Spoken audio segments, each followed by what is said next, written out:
아이들 데리고 발레를 보러 가면 평상시 발레에 관심 없던 아이들이 그 우아하게 발레복 입고 춤추는 걸 보면서 엄마 나도 발레 할래.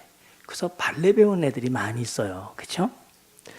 근데 실제 그 사람들은 오랜 숙련 끝에 와서 공연을 하니까 잘해 보이지, 진짜 그 아이가 발레리나가 되기 위해서는 얼마나 고통스러운 과정을 겪어야 하는지 잘 모르는 거예요.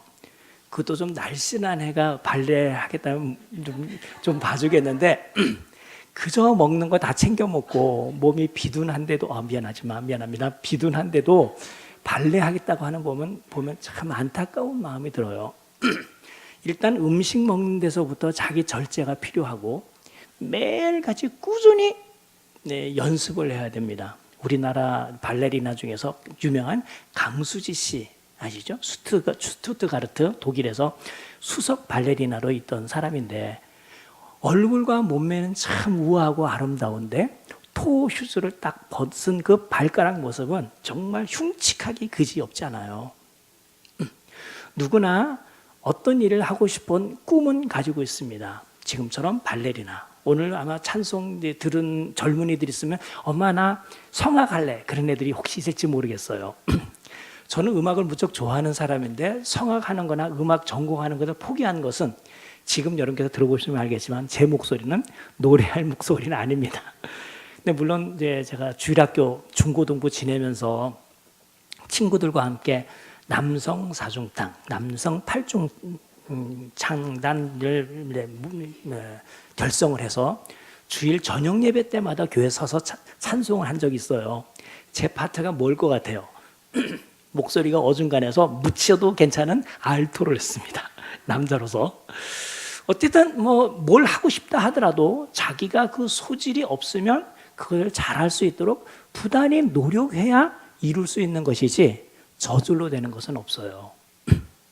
요즘 아이들이 스포츠가 인기니까 나는 스포츠 하겠다 생각하는 아이들이 있다면 체력 단련을 해야 되고, 나는 커서 훌륭한 의사가 돼서 많은 인수를 베풀어 가난한 사람들을 돕겠다고 하면은 그냥 의사가 되는 게 아니라, 마음만 좋은 의사가 되는 게 아니라 실력을 갖춰야 되잖아요. 그러니까 다른 거 할 걸 많이 있어도 젊었을 때 공부하는 데 전념해야 합니다. 나는 외국 가서 공부 열심히 해서 교수가 되고 싶어. 우리 오창록 교수님처럼, 목사님처럼. 그러려면 일단 영어를 잘해야 되고 자기가 공부하려고 하는 조직신학과 관련된 체계화된 논리적인 사고를 잘 함양해야 유학도 가고 유학 마치고 와서 교수도 되는 거지. 그런 건 전혀 하려고 하지 않으면서 목표만 단번에 이루려고 하는 것은 어울리지 않습니다. 마찬가지로 예수 믿는 사람들이 가장 바라는 바가 뭐겠습니까? 이 세상에서 돈 버는 거, 또 부자로 사는 거, 편하게 사는 것. 그러면 그냥 교회 안 나오고 세상 살아도 돼요. 근데 일단 교회에 나온 사람들에게 주님께서 우리가 걸어가야 할 목표를 정해주신 것이 있는데 로마서 8장 29절에 보면 이런 말씀이 있어요. 하나님이 미리 아신 자들을, 이 말은 하나님께서 구원하기로 작정하신 사람은 이런 뜻입니다. 우리 같은 사람들이에요. 여러분들 전부. 또한 그 아들의 형상을 본받게 하기 위하여 미리 정하신 것이다. 이는 그로 많은 형제 중에서 맏아들이 되게 하려 하심이니라 고 정했습니다. 예수님과 예수님을 믿는 모든 성도들의 관계를 맏아들과 나머지 아들들이라고 설정해놓고, 나머지 아들들, 그러니까 동생들이죠. 동생들이 걸어가야 할 목표는 맏형, 맏오빠이신 예수님의 형상을 본받도록 하려는 데 있다는 거예요. 그래서 그리스도인들이 구원을 받은 목적이 구체적으로 여기에 명기가 됐는데, 그건 다름이 아니라 예수 그리스도를 본받는 거예요. 예전에 그 유명한 토마스 아켄피스라는 사람이 그리스도를 본받아라는 책을 써서 이 땅에 살았던 수많은 그리스도인들에게 좋은 영향을 줬어요. 우리의 삶 가운데 또는 신앙생활하면서 어떻게 그리스도를 본받는 삶을 살 것인가 하는 걸 알려준 것이죠. 말하자면 우리들이 걸어가야 할 궁극의 목표가 무엇인지 제시하고 그 방향을 설정해 준 겁니다. 오늘 말씀 속에서도 주님께서 교회에게 이런저런 은사를 주셨다고 하셨는데 그 주신 목적을 중간 과정을 거쳐서 결국 보여주는 것이 13절과 15절에 있는데 그리스도의 장성한 분량에 충만한 데까지 이루도록 하려는 데 있다. 13절에 있고요. 15절의 말씀 오늘 읽지는 않았습니다만은 너희가 어린아이 티를 다 벗어버리고 그 대신 사랑 안에서 참된 것을 하여 범사에 즉 모든 면에 있어서 그에게 여기 그는 예수 그리스도예요. 그리스도에게까지 자랄지라. 그분은 바로 우리 교회의 머리이신 예수 그리스도다라고 언급했습니다. 그러니까 적어도 오늘 본문만 듣고 본다면 하나님께서 우리를 구원하신 중요한 목적, 우리가 걸어가야 할 삶의 목표, 신앙의 목표를 다른 데 정하지 않고 예수님을 본받는 것, 예수님의 충만한 데까지 우리가 이르는 것이라고 제시했습니다. 이 정도는 뭐 교회 다니면 다 알아요. 근데 문제는 어떻게 성취하냐는 것이죠. 맨 처음에 제가 발레 이야기를 했고 공부하는 이야기를 했고 스포츠 이야기를 했습니다. 누구나 나이가 들어서 몇 년 후에 있을 것을 목표로 세우는데 그 목표로 세운 그 사람들의 현재 형편을 보면 연약하기 그지없어요. 진짜 발레를 하고 싶으면 일단 살부터 빼야 돼요. 그렇죠? 몸을 유연하게 만들어야 돼요. 몸이 유연하고 호리호리한데도 다리에 특별히 발가락에 힘이 있도록 잘 연습을 해야 돼요. 그 과정이 한 달, 두 달 해서 되는 것도 아니고 속성과 안 되잖아요. 1년, 2년 해서도 안 되고 정말 오래전에 일찍부터 어린아이 시절부터 해서 이것을 몸에 체득화돼야 뭐 수석 발레리나는 아니더라도 군무하는 그쪽에 낄수라도 있잖아요. 그렇지 않으면 그것도 저것도 안 되면 그냥 여기 발레 전공한 사람이 있는지 모르겠다. 개인 학원 차려가지고 발레 교습소 밖에는 못해요. 자기는 시범을 못 보이고 애들한테 원리만 하니까 이거 하라 저거 하라 훈련만 시키는 사람이 되는 거죠. 그렇다면 교회가 주님께서 제시하신 그 목표, 그리스도의 장성한 분량에까지 이루도록 하기 위해서는 어떻게 해야 하느냐의 문제예요. 오늘 11절부터 읽었는데 7절에 보면 이런 말씀이 있습니다. 우리 각 사람에게 그리스도의 선물의 분량대로 은혜를 주셨다. 교회 모든 성도들 한 사람 한 사람이 은사 받은 것, 안 받는 것 없이 모든 사람이 다 은혜를 받았대요. 선물을 주셨다, 은혜를 주셨다라고 하는 것을 합치면 은사예요. 바울 사도는 성경에서 은사와 관련된 것을 몇 군데서 설명합니다. 로마서 12장과 고린도전서 12장에 있어요. 거기에 보면 주님께서 교회 각 사람에게 어떤 사람에게는 지혜의 말씀을, 어떤 사람은 지식의 말씀을, 어떤 사람은 예언자로, 어떤 사람은 선지자로, 사도로 세우시고, 어떤 사람은 병 고치는 은사를 주셨고, 어떤 사람은 남을 위로하는 일을 주셨고, 긍휼을 베푸는 일을 주셨고, 다스리는 일을 주셨다라고 정말 교회 활동하는 데 있어서 필요한 각 분야의 것을 골고루 주셨다고 언급합니다. 근데 동일하게 은사를 다루고 있는 이 에베소서에서는, 즉 에베소 교회에 대해서는 주님께서 교회 각 사람에게 선물의 분량대로, 각 사람의 믿음의 분량대로 선물을 주셨고 은혜를 주셨다고 말씀을 하셨으면서도 11절 이하에 정작 주신 은사 목록을 가만히 보니까 전부 하나와 관련된, 한 종류와 관련된 은사 주셨다는 것을 우리가 발견하게 돼요. 11절 어떤 사람은 사도로, 어떤 사람은 선지자로, 어떤 사람은 복음 전하는 자로, 어떤 사람은 목사와 교사로 삼으셨다.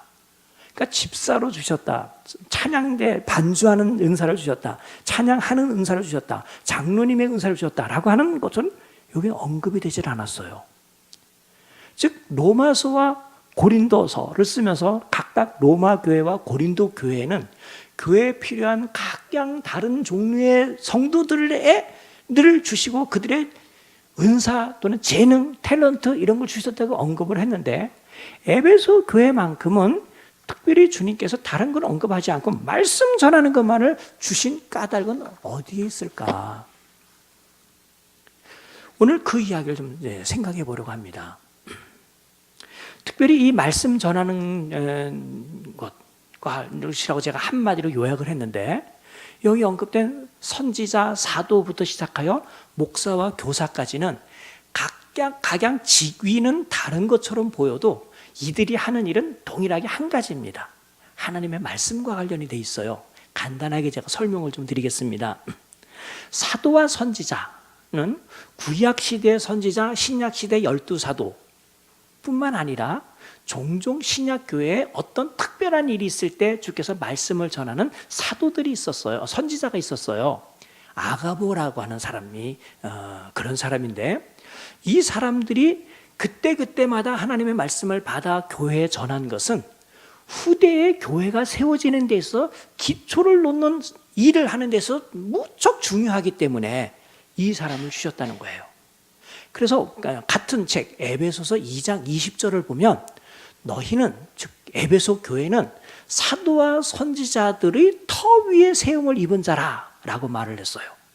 이 말은 이 땅에 교회라는 이름을 붙이는데 사도와 선지자들이 가르친 말, 글, 즉 성경을 도외시하고 교회를 세웠다고 하는 것은 있을 수 없다는 거예요. 교회의 기초 또는 교회가 세워지는 데서 굉장히 중요한 교훈의 말씀이라고 한다면 하나님의 말씀, 이것을 떠나서는 교회가 성립이 되지 않는다라는 의미입니다. 그래서 후대 교회에서 기초를 놓은 사람으로서, 그래서 예수 그리스도가 누구신지 증언하고 그분의 말씀을 후대에 잘 전해준 사람으로서 굉장히 중요한 말씀 사역자들이라고 우리가 말할 수 있을 거예요. 두 번째, 복음 전하는 자는 이곳저곳을 돌아다니면서 하나님의 말씀을 전한 사람들입니다. 즉 12사도가 교회의 기초를 놓은 작업을 한다 하더라도 세계는 넓고 사람은 적었어요.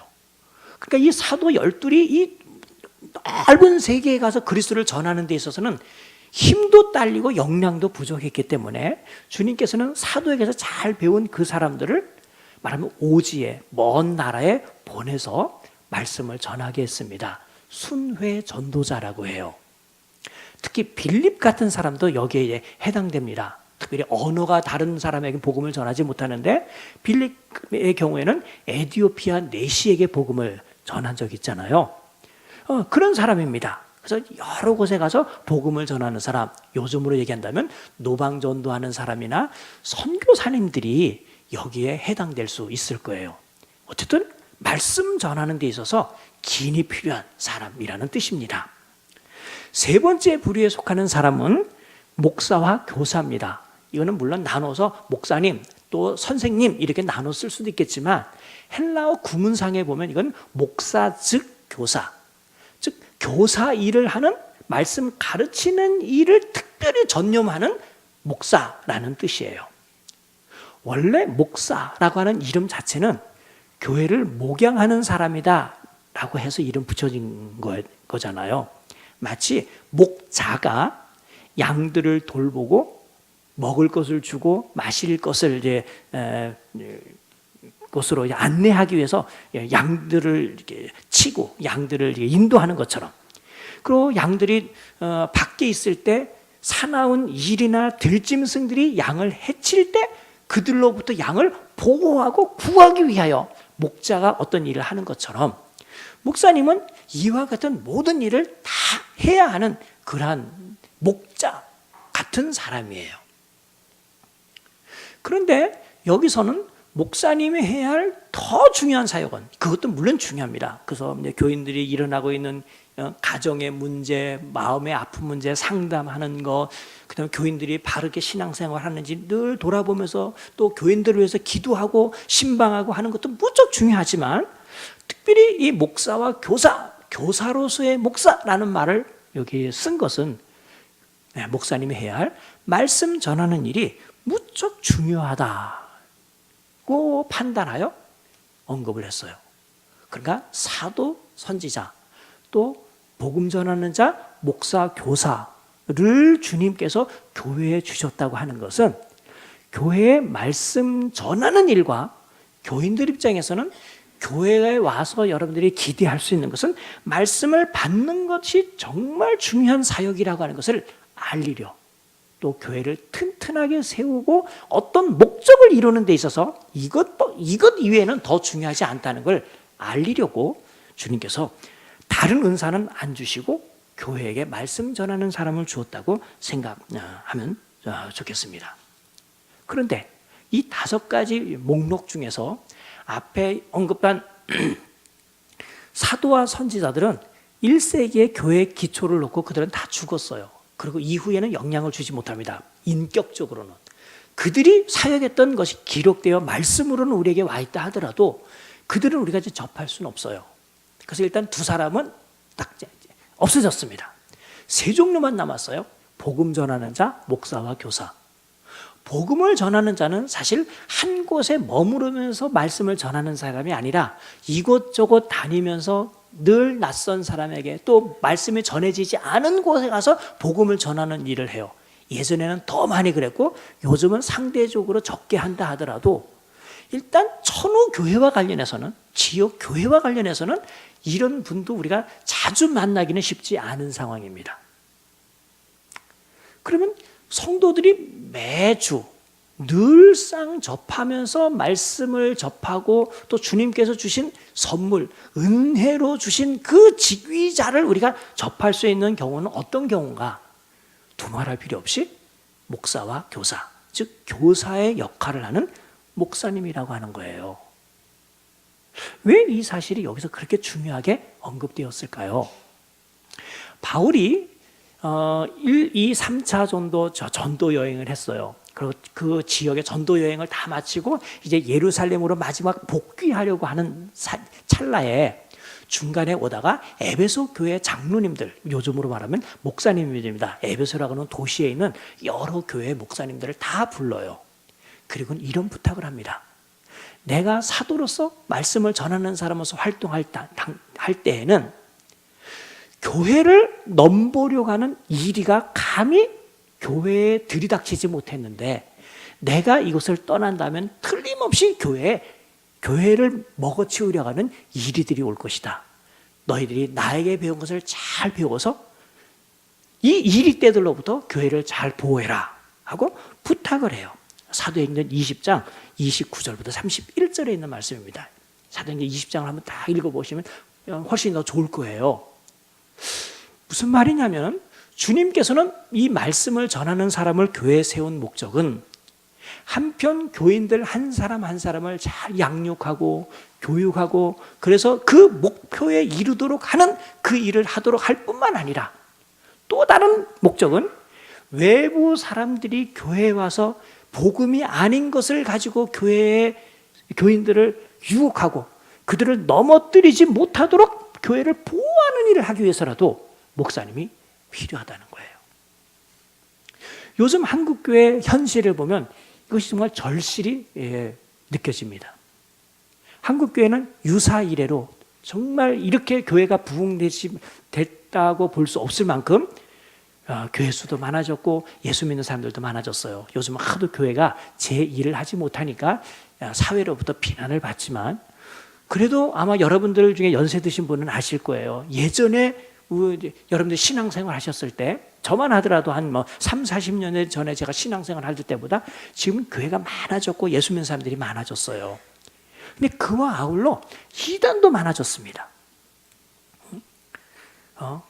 교회에서는 구원을 받지 못하니까 자기들 집단으로 오라는 거예요. 그래서 왕국회관 만들어 놓고 들어오라고 하는 사람도 있고 옛날 구약시대 유월절을 안 지켜서 이스라엘 백성들이 하나님께 벌을 받았는데 지금도 안 지키면 벌을 받는다고 안식일을 지켜야 된다고 막 안식일 지키기를 강조하는 교단도 있어요. 안상문 교단 같은 경우 우리는 육체적으로 죽지 않고 우리는 살아난다고 영생불멸한다고 하는 것을 가르치는 교회들도 있어요. 영생교.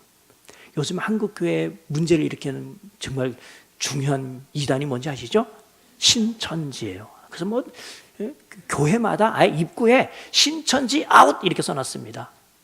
발붙이지 못하게 한다는 거예요. 그러니까 그 사람들은 안으로는 안 들어오고 밖에서 교인들을 끄집어내잖아요. 그들이 목표로 삼는 것은 예수 안 믿는 사람들에게 복음을 전해서 구원을 얻게 하는 게 아니라 예수 믿는 사람을 끄집어내서 구렁텅이에 빠뜨리는 일을 해요. 근데 그쪽에 넘어간 사람들은 어떻게 말하냐면 자기들이 교회에 있을 때는 하나님의 말씀을 이렇게 배우지 못했는데 여기 와서 보니까 하나님의 말씀을 잘 배운대요. 그게 초심자들만 그럴까요? 그렇지 않습니다. 집사님들, 오래 신앙생활하는 권사님들, 심지어 장로님들까지 그냥 막 넘어가는 거예요. 문제는 뭘까요? 신천지에 넘어가는 사람들의 대표적인 내용이 사람들이 교회에서 하나님의 말씀을 배운 경험이 없다는 것을 거의 뻔언처럼 이야기를 해요. 말하자면 교회의 말씀이 부재한 것이 문제인 겁니다. 아니 목사님 말이 안 됩니다. 우리는 모이면 목사님이 늘 말씀을 중심으로 설교합니다. 수요 예배 때도 수요 기도회 때도 기도만 하는 게 아니라 말씀을 배웁니다. 주일날 오후에도 말씀 배우고 금요일날도 말씀 배우고 구역에서 말씀 배우고 하나님 말씀을 배우는데 무슨 말씀입니까? 교인들의 마음이 이런 말씀을 듣지만 마음은 떠나서 다른 데에 관심을 가지고 있기 때문이에요. 그리고 하다못해 교회에서 말씀을 읽는다고 하고는 실제 교회가 추구하는 것은 말씀이 가르치려고 하는 것보다는 재미있는 것, 세상 살면서 힘든 것을 좀 속 시원하게 해주는 그런 것을 듣는 경우가 많이 있어요. 그러니까 교회에서 종종 세상에서 성공한 사람들을 불러서 명사들을 불러서 명사특강을 해요. 부자된 사람, 성공한 사람, 아이들 셋을 다 좋은 대학에 보낸 사람 엄마를 불러가지고 어떻게 자녀들을 교육했는지 교육받고 성공담으로 교회에 가르침이 있으니까 이게 하나님 말씀을 떠날 수밖에 없어요. 또한 재밌는 걸 막 이야기합니다. 연예인 모셔다가 강의하기도 하고 심지어 개그맨 모셔다가 웃기는 이야기도 하고 잠깐 그 개그맨이 예수 믿게 된 과정의 감동 스토리를 한 5분 정도 듣고 나머지는 참 웃기는 얘기를 듣고는 은혜 받았다고. 그런 경우들이 너무나 많이 있어요. 교회에서 공부하는 것은 너무나 기초적인 것들만 하니까 자라날 방법이 없는 겁니다. 우리가 예수 그리스도의 장성한 분량에까지 이르는 것이 교회가 추구해야 될 목적이고 신자들 한 사람 한 사람이 구원받은 이후에 나아가야 할 목표인데 그것은 절대로 저절로 되지 않는다는 거예요. 체육인이든 아니면 공부하는 사람이든 그는 신체적으로나 정신적으로나 영적으로나 그때 학생 때 공부하듯이 쫙 공부해야 얘가 성숙해지고 자기가 원래 세웠던 꿈을 이룰 수 있는 것처럼 교회가 꿈을 이루는 데 있어서 주님께서 하신 방법은 양분을 잘 공급받는 거예요. 베드로 사도는 교회에게 이런 말씀을 했습니다. 어린아이들이 젖을 사모하는 것처럼 너희는 즉 성도들은 순전하고 영적인 순전하면서도 영적인 젖 즉 하나님의 말씀을 사모하라고 이야기했습니다. 이 영적인 젖은 그냥 죽처럼 가볍게 먹을 수 있는 게 아닙니다. 패스트푸드처럼 불량식품처럼 입은 즐겁게 하지만 사실 신체적으로 건강은 도움을 안 주는 망치게 하는 그러한 불량식품과 같은 것이 아닙니다. 정말 우리에게 모든 부분에 있어서 건강을 제공해주는 그러한 음식을 먹어야 일반인들이 성장할 수 있는 것처럼 교회에서도 이런 단단한 음식을 먹어야 해요. 히브리서의 5장에 보면 그때 히브리서 저자가 교인들을 보면서 답답해한 것이 있어요. 너희들이 정말 신앙생활이 오래 해서 오히려 지금 위치에서는 다른 사람을 가르쳐야 할 선생이 되어야 할 위치인데 늘 신앙에 있어서는 어린아이구나. 너희가 맨날 죽이나 어린아이와 같은 그런 부드러운 음식이나 먹기를 원하고 단단한 음식을 먹기는 원하지 않는구나. 단단한 음식은 성숙한 자, 성장한 자에게 꼭 필요한 것이다 라고 이야기를 하고 있어요. 그렇다면 우리가 이런 면에서 볼 때 예수 그리스도에게 자라는 데 있어서 주님께서 마련하신 정말 더없이 중요한 것은 뭐냐? 해답은 분명해요. 하나님의 말씀을 늘 읽고 공부하고 교회의 중요한 기능이 우리 교회가 세워야 할 중요한 목표가 하나님의 말씀을 구석구석까지 배우고 깊이 배우고 충만하게 배우는 거예요. 말씀이 충만한 것 정도가 예수 그리스도의 충만한 것, 예수님의 장성의 충만함에 이르는 것과 동일하다고 주님께서 보시는 겁니다. 그래서 11절 이하에 주께서 이와 같이 말씀을 전하는 사람을 주셨고, 그 다음에 그 과정 12절 있는 그 과정을 거쳐 13절과 14절에 우리가 추구해야 될 목표가 무엇인지 이렇게 요약을 해줬습니다. 이는 성도를 온전하게 하며 봉사의 일을 하게 하며 그리스도의 몸을 세우려 하심이라. 이게 1차적인 목표예요.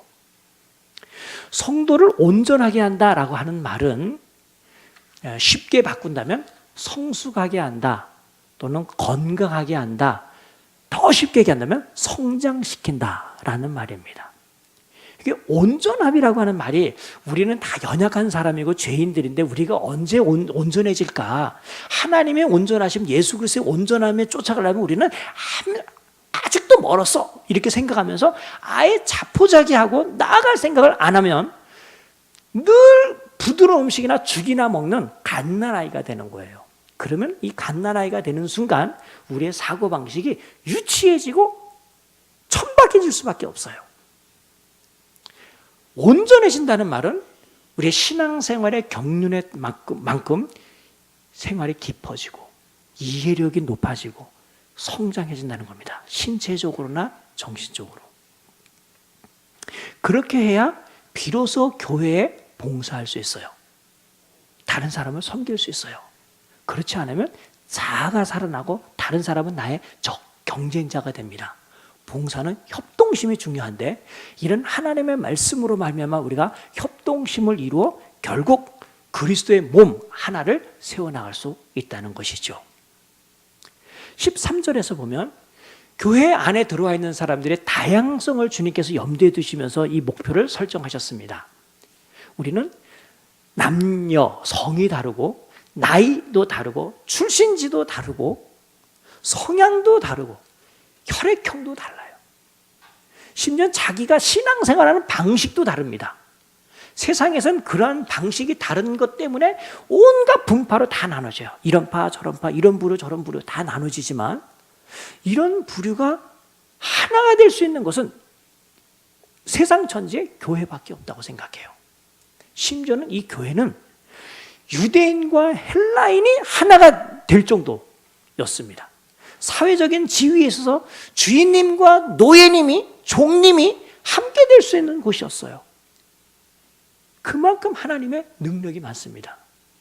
그런데도 교회 안에 분열이 있다는 것은 그만큼 성숙하지 않았다는 것이죠.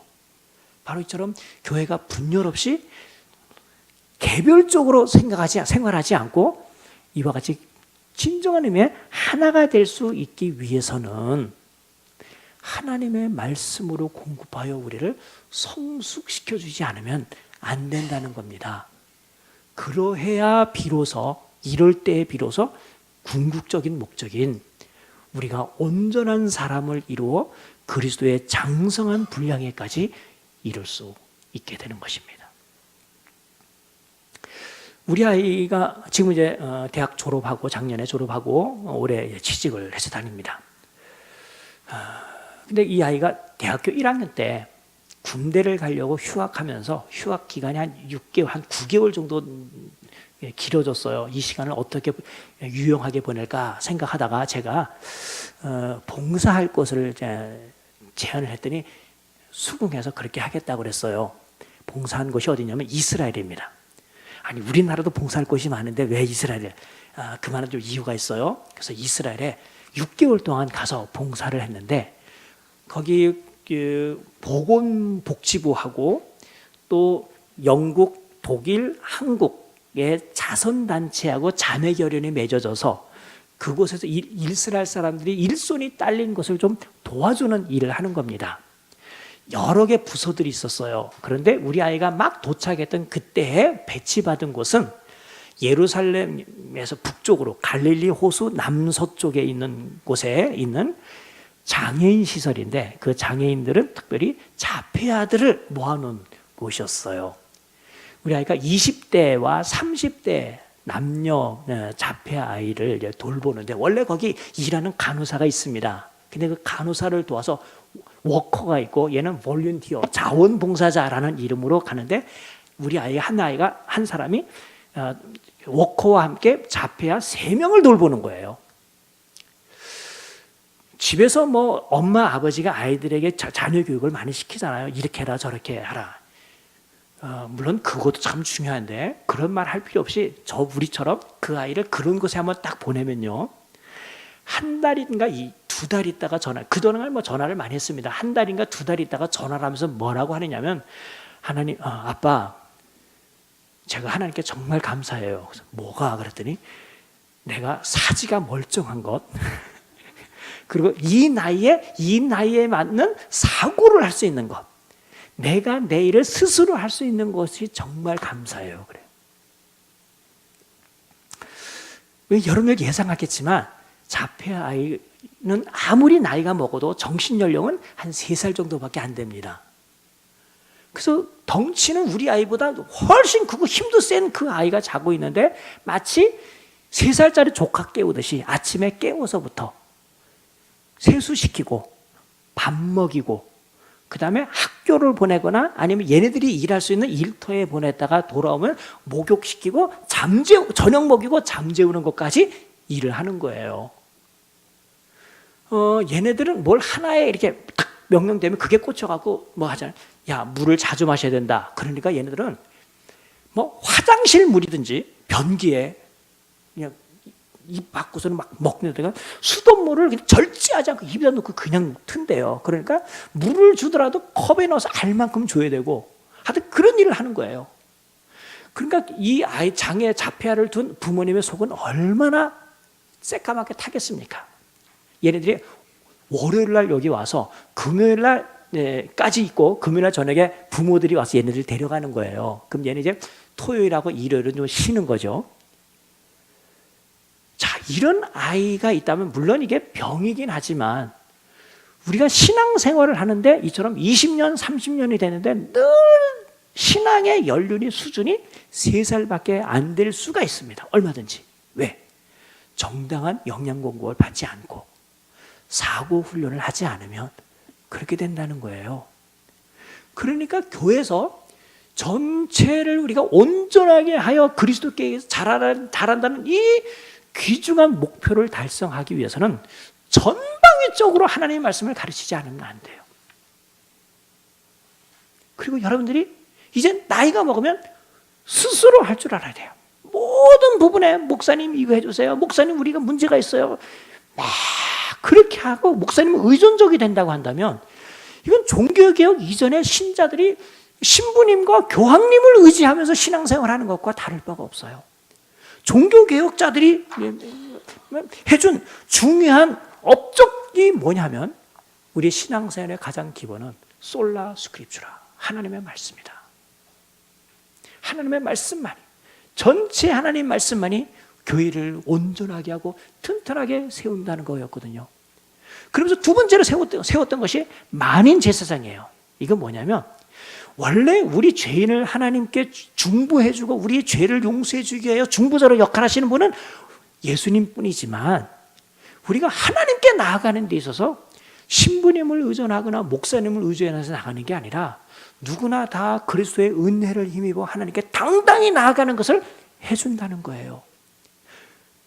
그런 점에서 우리가 이젠 하나님의 말씀을 잘 배운다면 여러분들이 스스로 할 수 있는 것은 스스로 하는데 성도들이 스스로 할 수 없는 것이 딱 하나가 있어요.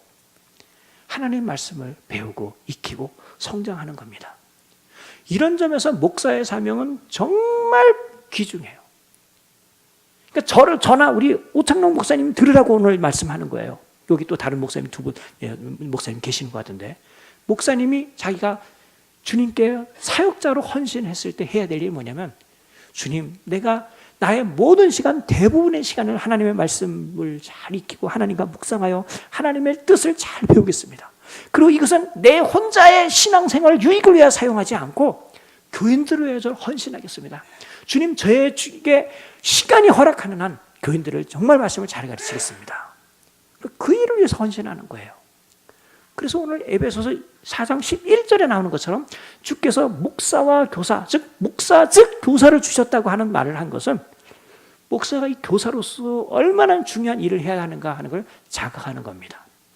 거꾸로 교인들이 목사에게 기대하는 것은 딴 게 아니라 목사님 가급적이면 대부분의 시간을 좋은 책을 사서 보시고 사고를 많이 하시고 하나님의 말씀을 잘 깨달아서 우리에게 가르쳐 주세요. 우리도 예수 그리스도의 장성한 분량에까지 이루고 싶습니다. 하나님의 말씀이 아니고는 좋은 영향을 먹지 않고 받지 않고는 우리가 안 된다고 하는 것을 이제 아니까 우리에게 정말 좋은 영향을 공급해 주세요. 집에서 주부에게 여보 오늘은 뭘 먹고 싶은데 뭐 좀 해줘. 뭐 좀 해주세요. 응? 맨날 저 푸른 초원에만 먹지 말고 이번에는 좀 맛있는 남의 살도 좀 먹을 수 있게 해주세요. 그러면서 영양 받기를 요구하는 것처럼 이젠 교인들이 목사님에게 그런 것을 요구해야 돼요. 이건 선한 요구예요. 목사님은 그것을 받을 때 얼마나 기쁜지 몰라요. 우리 교인들이 정말 하나님의 말씀에 이젠 심취됐구나. 이렇게 해서 건강한 교인으로 자라기를 바라는구나 하지 않겠습니까? 오늘 설교하기 전에 예배 오기 전에 목사님으로 얘기를 들었는데 이제 4년 여기 있다가 저기 새롭게 진 예배당 되면은 글리 이제 갈 거라고 생각해요. 어떻게 해서 여러분들 4년 동안 잘 성장하셔야 돼요. 그래서 주변 사람들에게 말씀을 잘 전해야 돼요. 새로운 아이를 탄생하는 겁니다. 그리고 그 태어난 그 아이들에게도 우리와 마찬가지로 하나님의 말씀에서 잘 자라도록 노력해야 돼요. 교회가 이처럼 잘할 때 신천지 아웃이라는 말을 써붙일 필요도 없이 얘네들은 우리 교회에 발을 붙이지 못할 것이고 우리 교회는 늘 주님이 기뻐하시는 건강한 교회로 자라갈 것입니다. 주님 앞에 헌신이 뭐겠어요? 이런 하나님의 말씀을 배우고 실천하는 데 헌신하는 거죠. 덤으로 하나 더 에베소서 4장 24절에 보면 이처럼 그냥 머릿속으로만 지적으로만 주님께 성장한다고 하질 않고요. 우리의 품성, 도덕적인 면에서도 성장할 수 있어요. 너희는 오직 너희의 심령이 새롭게 되어 하나님을 따라 진리의 거룩함으로 지으심을 받은 의와 진리의 거룩함으로 지으심을 받은 새 사람을 입으라. 그러면 우리는 품성적으로도 건강해지고 성장해지고 성숙해집니다. 이미 예수님이 가지고 계신 이 의와 진리의 거룩함을 우리도 본받을 수 있는 거예요. 하나님 말씀만이 유일한 방법이고 그곳에 이르는 길이라고 생각합니다. 우리 다 같이 한번 같이 기도하겠습니다. 기도하면서 우리 자신을 주님 앞에 반성해보고 한번 돌이켜보세요. 주님, 내가 신앙생활 하면서 내 신앙 연료만큼 잘 성장했는지, 내가 하나님의 말씀을 정말 비중 있게 두고 있었는지, 또한 주님 오늘 말씀을 통해서 주께서 나를 구원하신 것은 나 개인 잘되게 하는 것이 아니라 나를 비롯하여 이 교회가 주님 앞에서 건강하게 자라 우리 주 예수 그리스도의 장성한 분량에 이르기까지 부르셨다는 것을 제가 이제 알게 됐습니다. 그곳에 이르는 방법은 단 하나, 하나님의 말씀이 우리에게 영향을 잘 공급해주고 난 그것을 영양 공급받아야만 비로소 예수 그리스도를 본받고 그리스도의 장성한 분량에 이른다는 것을 이제 알았습니다. 그 일을 위하여 정말 내 나머지 모든 일생을 헌신하며 나의 모든 관심사를 두고 우리 교회의 중요한 목표로 삼겠습니다. 주님 은혜를 베풀어 주십시오. 또한 마지막으로 주님 우리 교회에 이런 일을 잘 할 수 있도록 주신 우리 목사님들, 전사님들 또는 주일학교 가르치는 교사님들이 이 일을 건강하게 잘하고 실망하거나 절망에 빠지지 않고 잘할 수 있도록 그분에게 은혜 주시고 힘 주시라고 기도하면 좋겠습니다. 다 같이 기도하십시다. 하나님 아버지 감사합니다. 주께서 말씀해 주셨습니다. 주여 우리가 이 땅에 있으면서 주님의 교회가 추구해야 될 군초주게 된 것을 잘 알지 못하고 아버지여 세상에서 갖는 그런 가치관을 우리가 세웠을까 심히 두렵습니다. 주님 말씀을 통하여 우리가 주님 앞에 어떤 삶을 살아야 할지 우리가 세상과 구원받는 것이 무엇 때문인지 알게 되었습니다. 이를 잘 이루게 주님께서 은혜롭게 교회에 말씀 전을 잘 많이 주셨습니다. 주여 그 일을 잘 감당할 수 있게 하여 주시옵소서. 주님의 교회를 든든하게 세워주시옵소서. 외부 사람들로부터 교회를 보호하여 주시옵소서. 그들이 영적으로 정신적으로 신체적으로 잘 건강하여 주님께 영광 돌리는 귀한 교인들이 다 되게 하여 주옵소서. 감사합니다.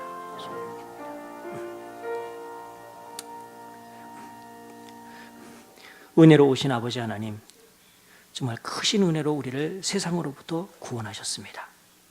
단지 절망 가운데 있는 사람을 그냥 구원하여 한 데다 이렇게 던져놓지 아니하시고 우리로 하여금 성숙하고 온전하게 하여 영광스러운 우리 주 예수 그리스도를 본받고 그분의 장성한 분량에 이르기까지 우리를 성장시키시려는 마음을 가지고 계신 것을 알게 되었습니다. 주님, 그 일을 위하여 필요할 때마다 또 지금도 우리 교회에 말씀 전하는 사람을 주신 것을 감사합니다. 또 이 교회에 말씀을 풍성하게 주신 것을 감사합니다. 정말 우리가 예수 그리스도를 본받는 데 있어서 말씀 이외에 다른 방도가 없다는 것을 우리가 알았사오니 주님, 우리의 모든 관심과 남은 생과 우리의 마음을 다 드려 하나님의 말씀을 배우고 말씀이 가르치는 훈계 안에서 성장하게 하여 주시옵소서. 주께서 은혜로우셔서 또 우리에게 필요한 것, 교회에 필요한 것을 주실 줄 믿습니다. 하나님, 기도합니다. 우리 교회를 외부의 침략자들로부터 보호하여 주시옵소서. 호시탐탐 교회를 노리면서 성도들을 넘어뜨리게 하고 우리가 자라가야 할 성장의 목표인 그리스도가 아닌 한갓 인간인 교주를 본받게 하고 교주의 이익을 채우기 위하여 우리를 빼가려고 하는 사람들이 많이 있습니다. 하나님, 한국교회가 많이 이곳에 희생이 되어 있사오니 주님, 긍휼히 여겨주셔서 한국교회를 보호하여 주시옵소서. 우리가 정말 건강하게 하나님의 말씀으로 잘 자랄 때 이들로부터 보호받을 뿐만 아니라 천우교회가 하나가 되어 온전하게 되어 주님을 기쁘시게 할 줄 믿습니다. 주님께서 세우신 말씀의 사역자들마다 늘 하나님의 말씀에 충만하여 주의 말씀을 잘 전하게 하시고 모든 성도들이 정말 이 교회 안에서 하나가 되어 말씀 안에 잘 성장하고 또 성숙하게 되어 주님을 기쁘시게 하는 교회가 다 되게 하여 주옵소서. 예수님의 이름으로 기도하옵나이다.